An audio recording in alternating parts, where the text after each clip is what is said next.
So nearby Sevastopol, a few kilometers actually from the coast, there is a Russian helicopter, two Russian helicopters coming to visit us on the boat.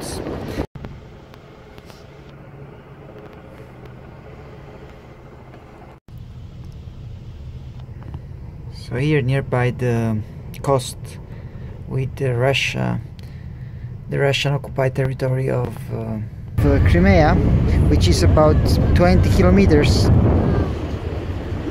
from here. Oh, it's actually two helicopters.